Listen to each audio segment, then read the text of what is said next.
Que o Shalom de Deus esteja com vocês. Bem-vindo ao canal Patrícia Santana.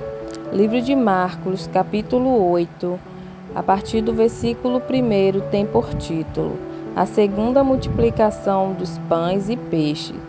Naqueles dias, havendo muito grande multidão e não tendo o que comer, Jesus chamou a si os seus discípulos e disse-lhes: Tenho compaixão da multidão, porque há já 3 dias que estão comigo e não têm o que comer. E se os deixar ir em jejum para casa, desfalecerão no caminho, porque alguns deles vieram de longe. E os seus discípulos responderam-lhe: De onde poderá alguém satisfazer-os de pão aqui no deserto? E perguntou-lhes: Quantos pães tendes? E disseram-lhe: 7. E ordenou à multidão que se assentasse no chão. E tomando os 7 pães e tendo dado graças, partiu-os e deu-os aos seus discípulos, para que os pusessem diante deles. E puseram-nos diante da multidão. Tinham também uns poucos peixinhos, e, tendo dado graças, ordenou que também lhes pusessem diante.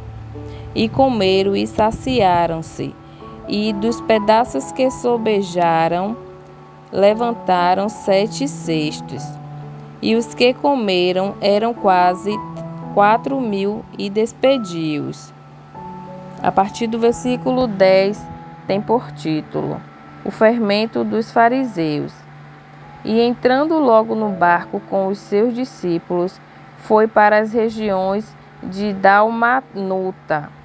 E saíram os fariseus e começaram a disputar com ele, pedindo-lhe para o tentarem um sinal do céu. E, suspirando profundamente em seu espírito, disse: Por que pede esta geração um sinal? Em verdade vos digo que a esta geração não se dará sinal algum.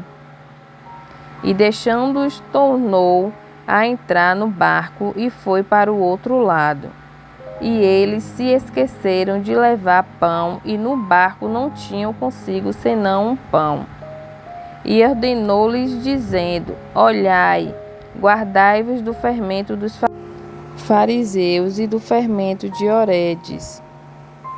E arrazoavam-se entre si, dizendo: É porque não temos pão.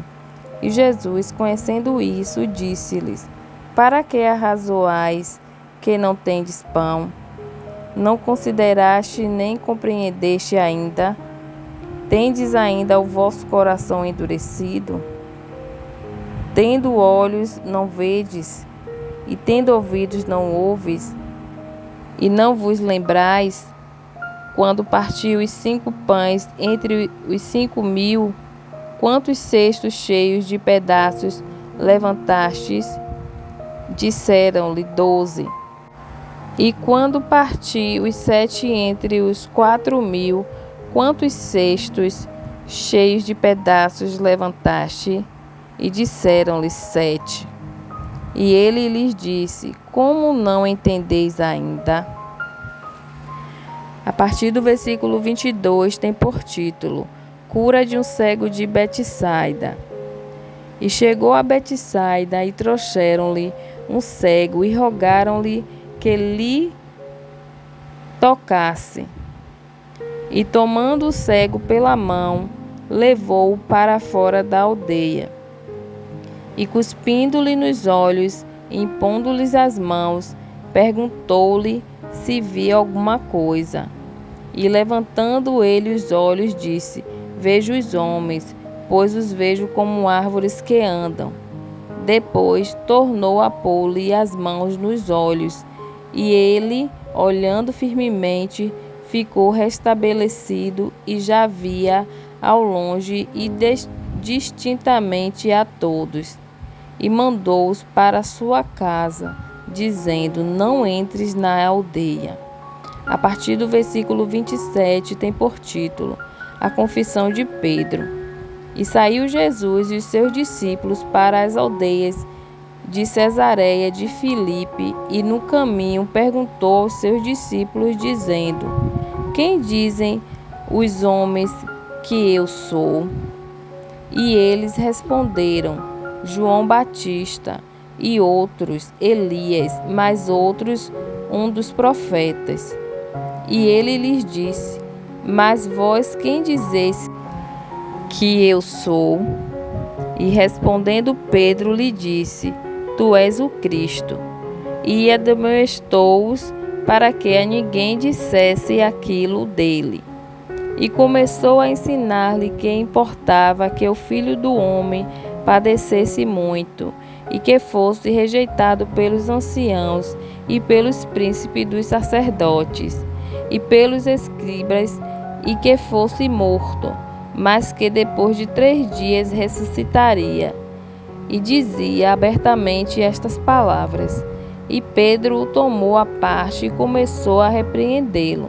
Mas ele, virando-se e olhando para os seus discípulos, repreendeu a Pedro, dizendo: Retira-te de diante de mim, Satanás, porque não compreendes as coisas que são de Deus, mas as que são dos homens.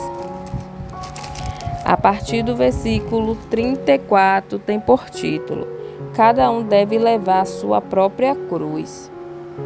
E chamando a si a multidão com os seus discípulos, disse-lhes: Se alguém quiser vir após mim, negue-se a si mesmo e tome a sua cruz e siga-me. Porque qualquer que quiser salvar sua vida, perdê-la-á. Mas qualquer que perder a sua vida, por amor de mim e do Evangelho, esse a salvará. Pois que aproveitaria ao homem ganhar todo o mundo e perder a sua alma? Ou que daria o homem pelo resgate da sua alma? Porquanto qualquer que entre esta geração adúltera e pecadora se envergonhar de mim e das minhas palavras, também o Filho do Homem se envergonhará dele quando vier na glória de seu Pai, com os santos anjos. Até aqui foi o capítulo 8 do livro de Marcos. Continue nos acompanhando, deixe o seu like, se inscreva e compartilhe para nos ajudar. Até o próximo capítulo 9 do livro de Marcos e que Deus abençoe.